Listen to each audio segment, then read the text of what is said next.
am live. Okay, welcome to Collapse Broadcast, episode 8. I am Judy V, and before we get going, I just want to speak a little bit about what this is. I'm not here to teach anything. I'm here to name what's already failing and remove it. I didn't build another method. I built language for the moment people realized the entire model stopped working. That's what I do. I'm the author of the book, What is Mimic and What Lies Beyond It. If you haven't got it, it's available on Amazon. So before I continue, I just want to make sure you can hear me. Hello. Hello. Thank you. Make sure if you can let me know if you can hear me, that would be great. Loud and clear, magic. Thanks, Susanna. Thanks, Tiny. I'm here to end the loop. This isn't coaching. It isn't mentoring. It isn't another optimization cycle. It's deletion.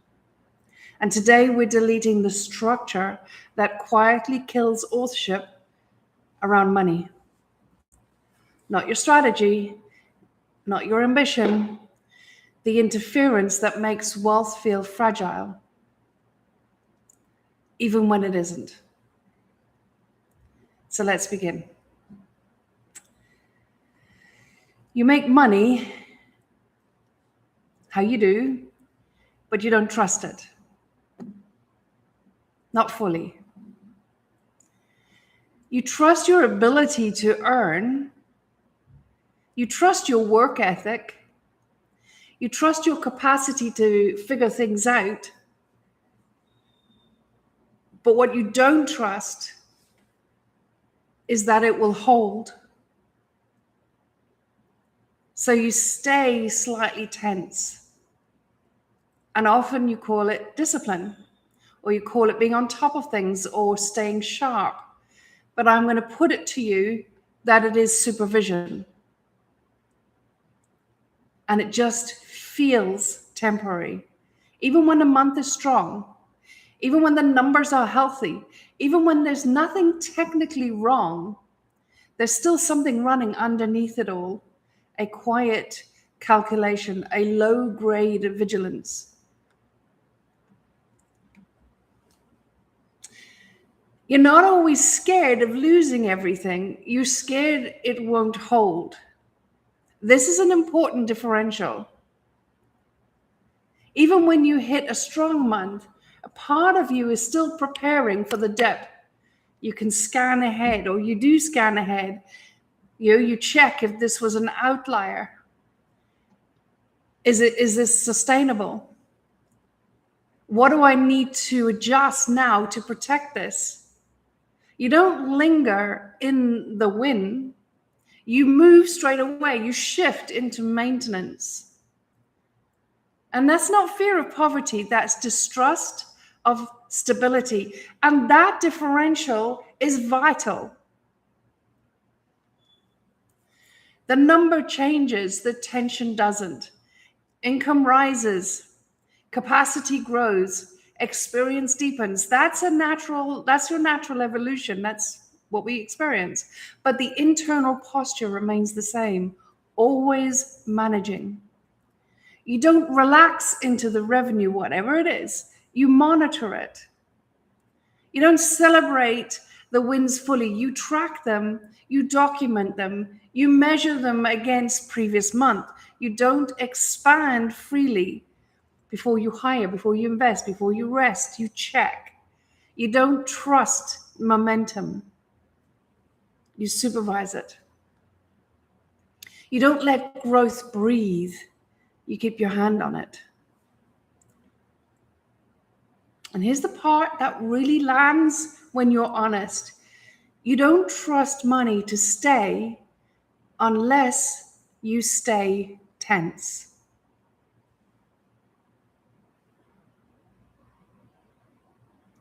Because tension has become proof of seriousness. If you relaxed, you question it. If you feel calm, you double check. If something flows, you look for what might go wrong. You've learned to associate pressure with performance and performance with safety, so you stay on. Just enough to never fully drop, enough to never really fully exhale. So body is always braced. And that's another whole topic in itself for another day. And this is where relief begins, because this isn't about you being unstable. The tension doesn't feel toxic. That's the interference way of keeping it there, keeping you from looking at it. It feels smart. It feels disciplined. It feels like leadership. It feels like being responsible.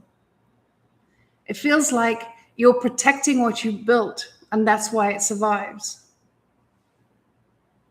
High performance is often just well-managed vigilance.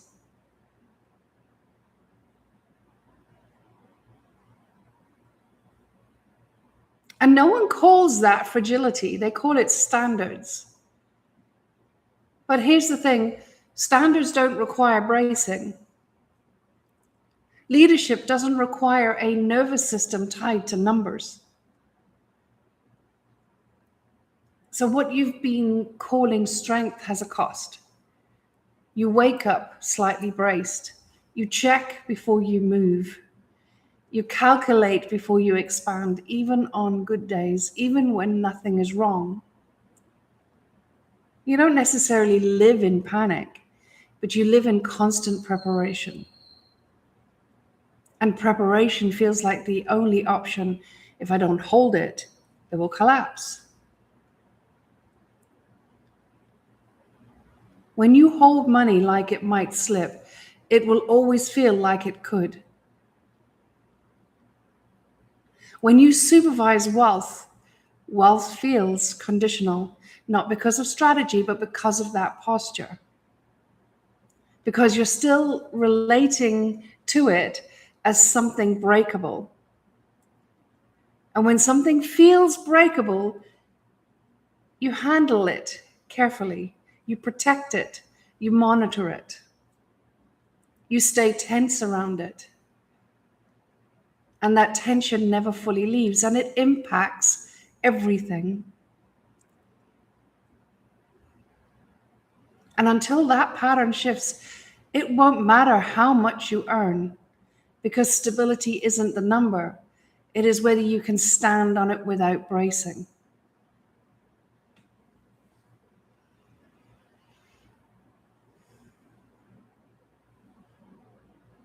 And if that landed, if you can feel yourself in that posture, then here's what you're going to do next, almost automatically. Your mind is going to try and to make it a you problem. It's going to look for the variable it can control. It will say, okay, so I just need to get better at trusting. Or I need to fix my money mindset, or I need to clear my money blocks. Like, how ridiculous is that? I need a cleaner plan. I need to create more predictable revenue. It becomes a you problem. And some of you will do what high performers always do when something feels exposed. You'll aim for a higher number. Because it's the most socially acceptable way to avoid the discomfort of what you've just seen. You'll think, once I'm at 30K months, I'll relax. Come on, be honest. Or once I'm at consistent 100K months, I'll breathe. Or once I've got 6 months of runway, I'll feel stable.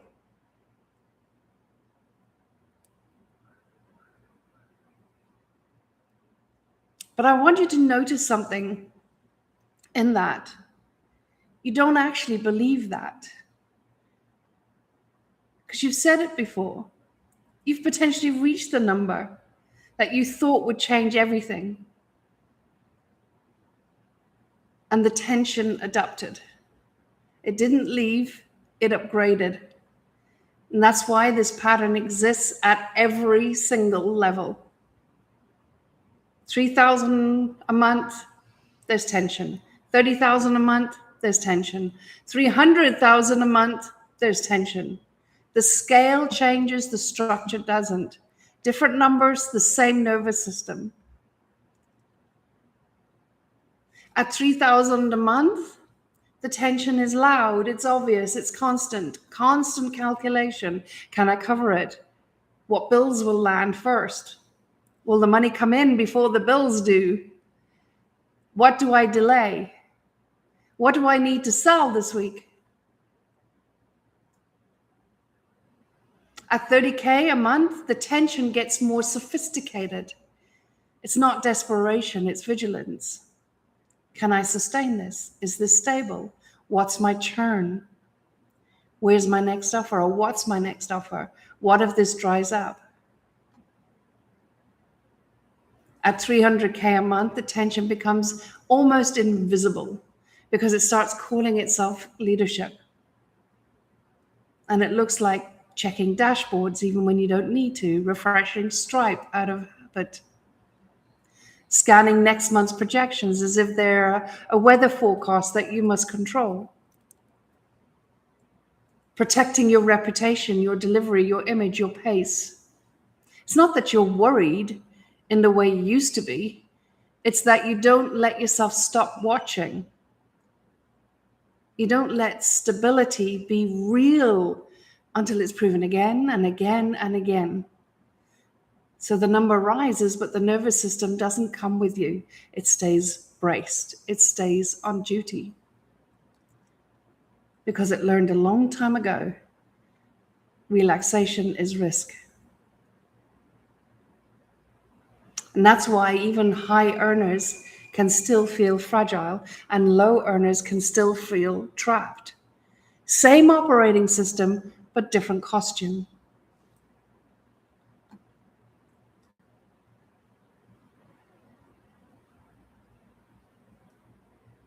And often what happens is you think you're scaling, but you're stabilizing. You're not building from a calm ground. You're managing volatility. Even when the business looks strong, you're protecting the month, not just the income, but the meaning of the month. Because if the month drops, it doesn't just feel like a number. It feels like something about you gets questioned. Your capability, your credibility, your momentum. Your identity as someone who has it all together. So you protect the month the way you'd protect your reputation. You protect your reputation the way you'd protect your belonging. And you protect your belonging the way you once protected safety. And this is why it never feels like freedom. It feels like you never catch a breath, that you never get space. Like constant chasing, constant efforting, constant struggle. Life becomes about working to create a life rather than living life. Because you're not simply running a business. You're running a stabilization system. You're managing perception. You're managing the emotional fallout of fluctuation before it even happens. You're managing how you will feel about yourself if things dip. You're managing what you will have to tell people. You're managing what you'll make it mean.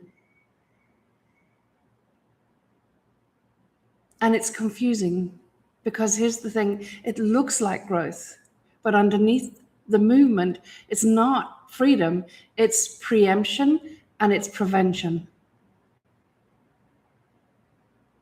It's the quiet belief that if you don't hold it tightly enough, it could slip. So you maintain. You keep the machine running, you keep the pace, and the output and the standard, and it becomes like a hamster wheel. And maintaining starts to feel like your baseline, where we are designed for freedom as a baseline, which is why rest feels suspicious, which is why ease feels like laziness. I see it all the time. Over and over again, I see it in people that if it's not being created in effort, it can't be trusted. And which is why you can have a good and still feel slightly behind, at risk, because you're not living the result, you're holding it in place, and the mind will try and argue. It will say, but that's just what it takes, that's business. I put it to you, it's not. That's what it takes when wealth is being held up by pressure. That's what it takes when supervision is still the structure. Because when supervision is the structure, everything becomes conditional. Your creativity, your opportunities, your income, your wealth, your everything, body, everything becomes conditional. Revenue becomes conditional on mood, conditional on performance, on how on you are. Conditional on whether you stayed sharp enough, whether you posted enough, pushed enough, watched enough. Conditional on whether you being slightly braced. That is not business. That's a nervous system contract. And this is where people confuse effort with security, because effort worked once, so the system still thinks effort equals safety. But now effort isn't building, effort is bracing. When it feels easy, you distrust it. You start looking around like something's missing. You think, I should be doing more, or should I be doing more? When you're not pushing, you question yourself. You don't just stop, you monitor yourself stopping. You start negotiating with your own rest. You start justifying why you're not doing the thing you should be doing. And when things flow, you look for what's going wrong, or what's going to go wrong, or about to go wrong. You scan for the catch, you scan for the dip, you scan for the moment the rug gets pulled. Can you see the loop? And that scanning doesn't feel like anxiety. It feels like being responsible. It feels like management, because it is management. And we label management intelligent, mature, responsible, being prepared. But it keeps you from ever feeling stable, because stability isn't compatible with scanning. Stability is what happens when the body stops watching.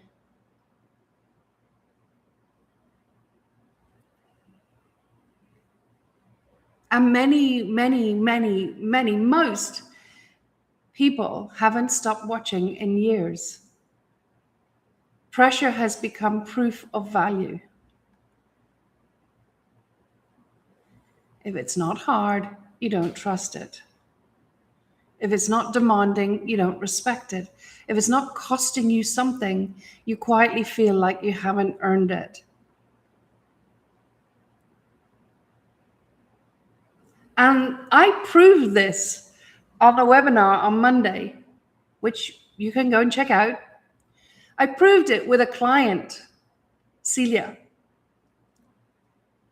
She's worked with me for about a year. And she had 2025 was a year that she gave up efforting. She gave up the addiction to earning. And it all came. As she said herself, she earned and created more in 1 year than ever in her life, without effort, no efforting, no managing. It came.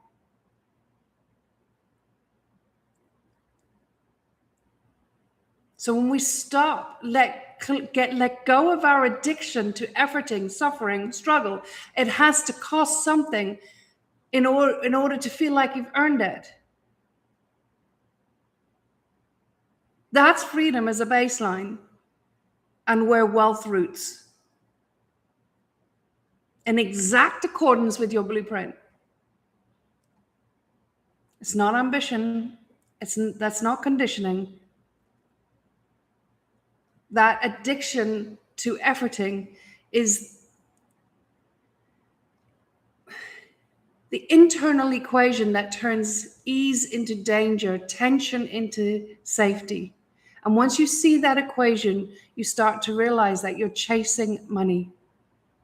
You weren't just chasing money. You weren't just either. You're chasing money, but you're not just chasing money. You're chasing the feeling of being safe through effort.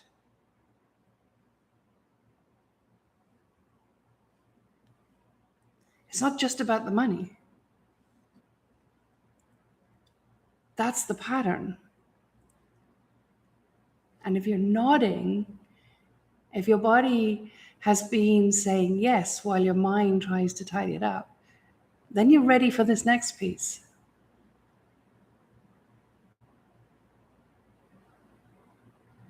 Because the truth is, you're not actually afraid of losing money. That's not what the issue here. That's not what this issue is. You're afraid of losing control. And that's why supervision feels non-negotiable until it isn't. And once you see that, once you see how effort became safety and supervision, that became an identity, the next layer becomes painfully obvious. Strong months feel provisional. You hit the number, you exceed a goal, you close a deal, you have a launch that works. And instead of settling, something inside you tightens with more preparation. Where even to the point where even your wins feel rented, like they're yours for now. They are conditional. Like you need to keep proving them, where you never actually get to stand on them. You stand near them, you admire them, you analyze them, but you don't drop your weight into them. You don't lean back and say, this is stable. You prepare to defend the wins.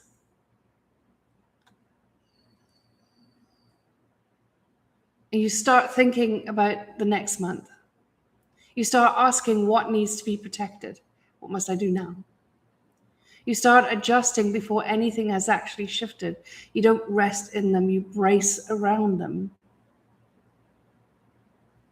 You prepare for their collapse or crash, even when there's no collapse or crash happening.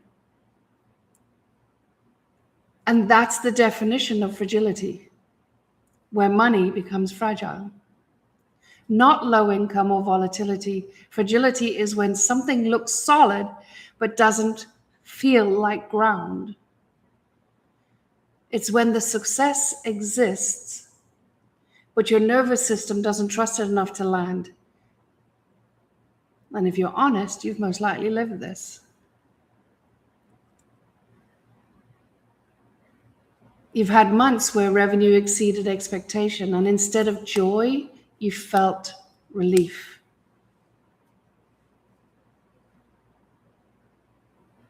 Relief is not the same thing as stability. Relief is the absence of threat. Stability is the absence of bracing. and the two have been confused.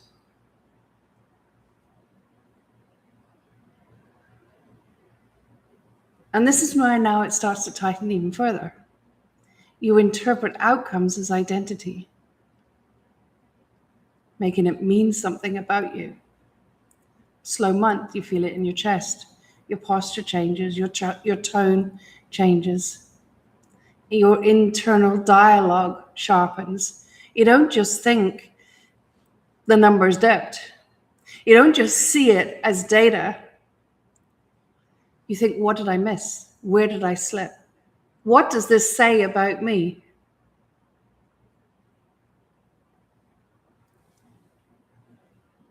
And then when you have a strong month, you feel relief.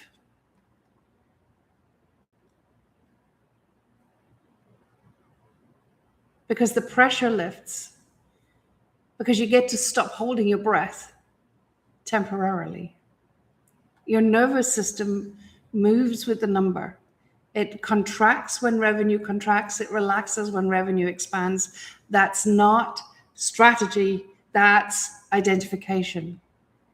And identification makes wealth fragile. And when wealth is fragile, it's conditional. Because when money becomes an emotional referendum on who you are, it can never feel neutral. It can never feel like what it is, infrastructure. It becomes feedback, and feedback always feels unstable.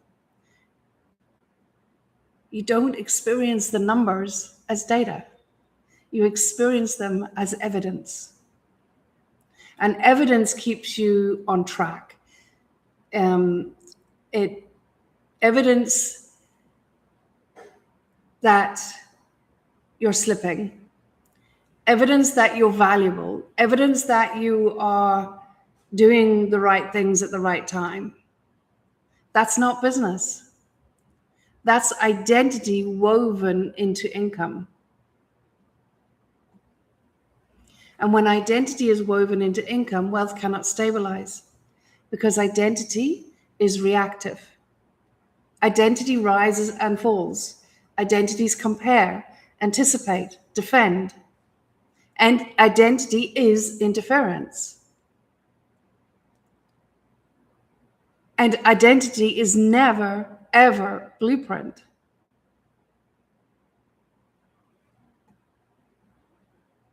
And if your nervous system is still tied to the number, you'll always feel slightly at risk.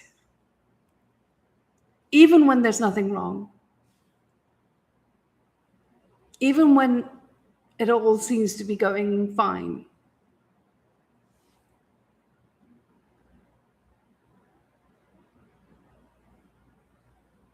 And this part is where people either will lean in or quietly resist. If tension dropped tomorrow, think about it. If tension dropped tomorrow, would you still move? If pressure completely disappeared, would you still expand? If urgency vanished, would you still create? Not because you had to, not because the bills were due, not because the launch calendar demanded it, but because movement is clean, because you trust yourself without friction.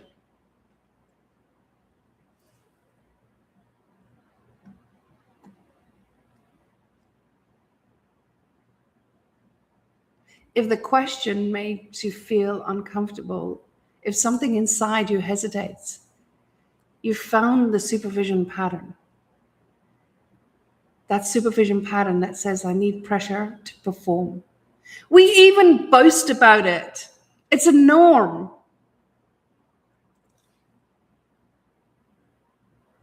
Over a beer in the pub, over a glass of wine over dinner. I work best under pressure. We justify it. No, that's identity. That's not freedom as a baseline. We say, like, I need urgency to stay sharp. I need stakes to stay engaged. Sound familiar? Because here's the thing, we have gotten so addicted to creating, so addicted to the dopamine and the adrenaline and the cortisol hits in creating life, that to bypass that, to put that down, to stand down from that, feels too boring, flat, vanilla, beige. That's the issue here. That's the crux of the issue here. I put it to you, though, when you stand down and you move through that space, on the other side of it is joy beyond what any brief cortisol, dopamine, adrenaline hit can give you, vitality that is infinite.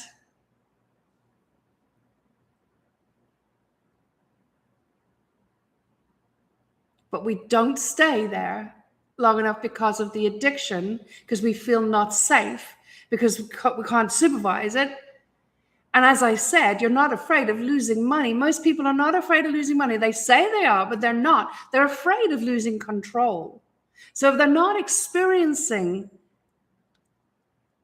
the pressure, the urgency, the stakes, they don't feel like they are in control. So they keep the loop going. Control is what made you feel safe, what made you feel competent. But it was mimic, it was interference, it was identity. It's not truth. Control is what made you feel ahead. And without tension, you don't know who you are in business. That's the truth. Most capable people, or most high performers, or entrepreneurs, or business people, or anybody, mostly will not admit. Wealth feels conditional because you relate to it as fragile, not because it is fragile. Because you hold it in it that way. And as long as you supervise wealth, wealth will feel conditional. Because you're still holding it like something breakable. You handle it carefully. You approach with expansion with cautiously. You test before you trust. You monitor before you move. And when you hold something like it could crack, you never let yourself rest on it. And that posture creates the fragility, the tension, the fear. But equally, it creates the cortisol hits that we're addicted to, the dopamine hits, even if the numbers are strong. Creating a life that feels like something could collapse at any moment, even when it isn't. Living in quiet vigilance.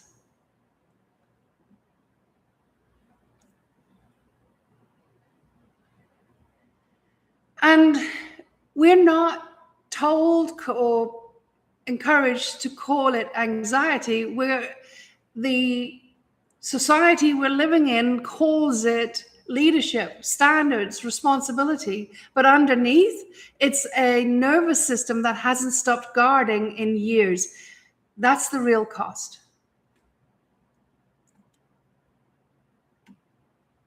The inability to fully land in what you've already built, no matter what.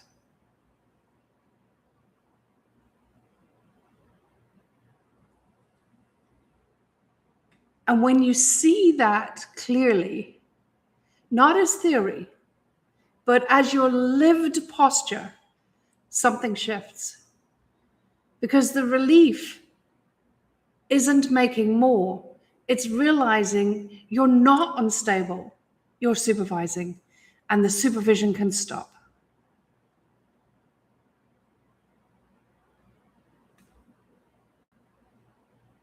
When 3 strong months happen in a row, you still prepare. You never fully exhale. You don't notice it, but your body hasn't dropped. And if your body hasn't dropped, it is controlling your behavior. Even on good days, even in strong launches, even when the account is healthy, even when there's no threat on the horizon.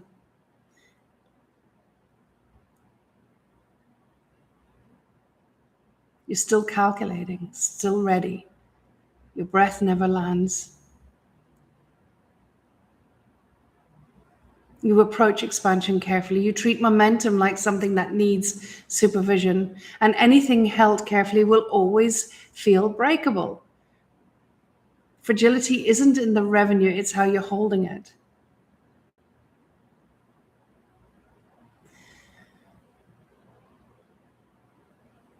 So it's not another strategy that's required. It's less supervision. You don't need another funnel, another offer, another positioning shift, another mindset shift, or better mindset work.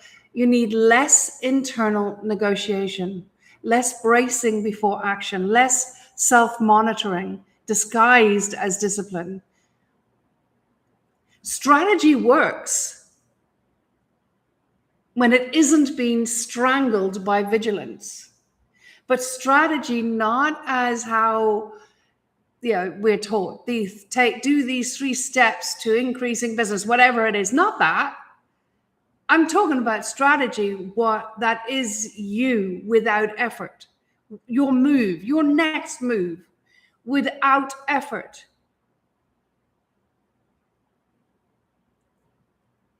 Whatever that is. And it's not cookie cutter stuff. It'll be unique to you. It'll be gloriously unique to you. That will work 100% of the time when it is not being strangled by vigilance.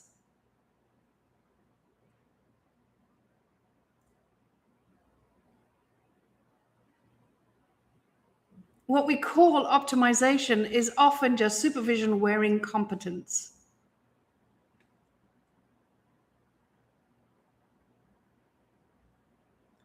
And as I've already said 2 or 3 times already today, we're not afraid of losing money. We're afraid of losing control. Because tension makes you feel in charge. Pressure makes you feel sharp. Urgency makes you feel necessary. And without that edge, you're not sure who you are in business. So you keep the edge. Because you don't trust yourself without tension. You don't trust ease. If money arrives too cleanly, you look for the catch. Guarantee you can find an example in your life where you've done that. If something flows smoothly, you search for the flaw. Ease feels suspicious. Pressure feels earned. So you keep manufacturing friction quietly to prove it's real. So what happens when interference drops? Nothing mystical. Nothing spiritual. There's no great lightning bolts. You just stop checking constantly. You stop calculating scenarios that haven't happened. You make decisions without bracing. You expand without needing emotional permission. You don't overcorrect when something shifts. You don't feel destabilized by numbers. And revenue stops dictating your nervous system. And of course, you stop relating to money like something fragile. Most importantly, in my model of the world, you don't wake up slightly braced anymore. And that's what breaks the programming that robs us of vitality in life and ages and decays body.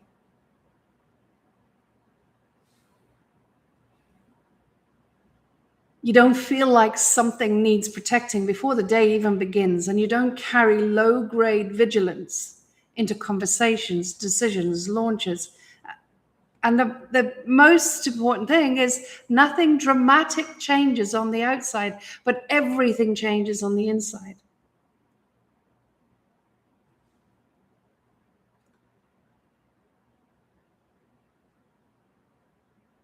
So the real question isn't how do I scale or how do I make more money? The real question is, am I willing to stop managing my own worth? Because that's what this has been. Not managing money, managing yourself. Nothing needs to be fixed. You're supervising, and that supervision can stop.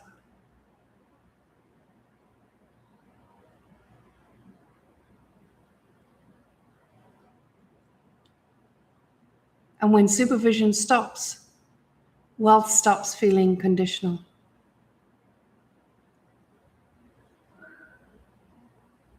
So if you've recognized yourself in this, even in one sentence, then you know this isn't about strategy. You already have strategy. You have strategies infinitum. You already have capacity. That's non-negotiable. That's inevitable. What you've been carrying is supervision. And supervision doesn't collapse because you understood it. It doesn't collapse because you have insight. I have been doing podcasts about that topic. It doesn't collapse because now you have awareness.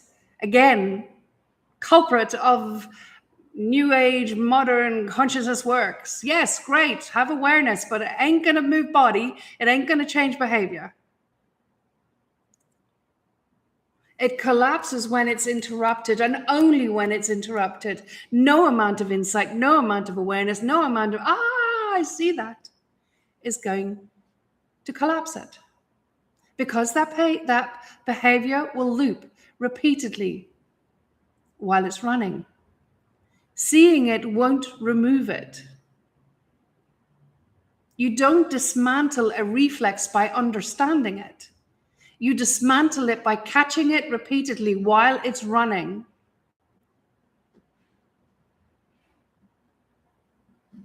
And that is what the cosmic tribe is. It's not coaching. It's not another growth container. It's not accountability. It's where the supervision pattern is exposed in real time and removed. Which means you stop checking compulsively. You stop bracing before expansion. You stop needing pressure to move. You stop trying, you stop tying your nervous system to revenue.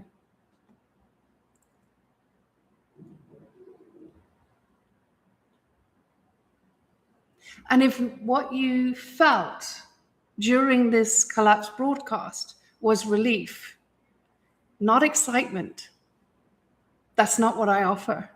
Not inspiration, but relief. That's your nervous system recognizing stability. Relief is the signal. That's the signal.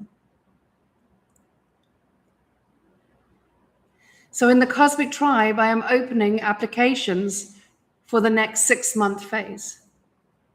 So if you're ready for supervision to stop, I invite you to apply. And if accepted, you will receive a personalized proposal based on what actually needs clearing in your structure.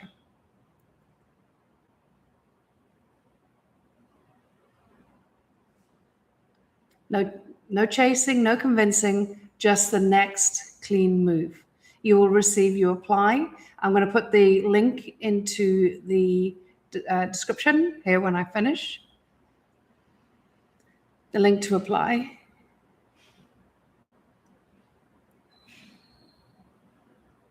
It's a straightforward few questions.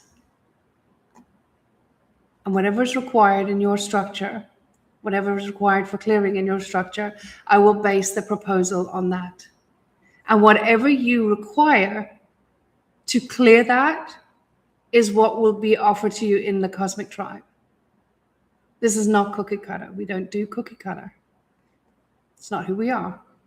Every single person has different interference.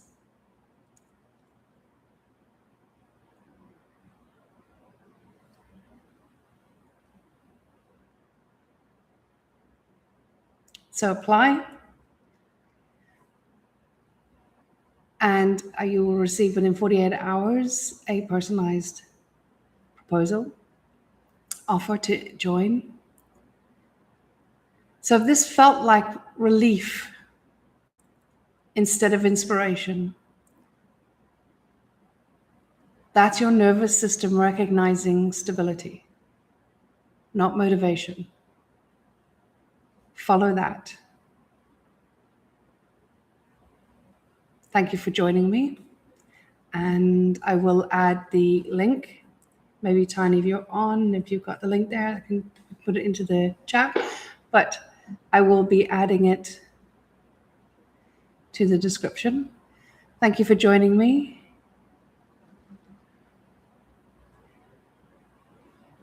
Freedom with Fiona. Fiona, hi. Being part of the Cosmic Tribe changes everything. Thank you, Judy. You're welcome, Fiona. Thank you so much for joining. All right. Have a beautiful weekend, and I shall chat to you soon. You're welcome, Meg.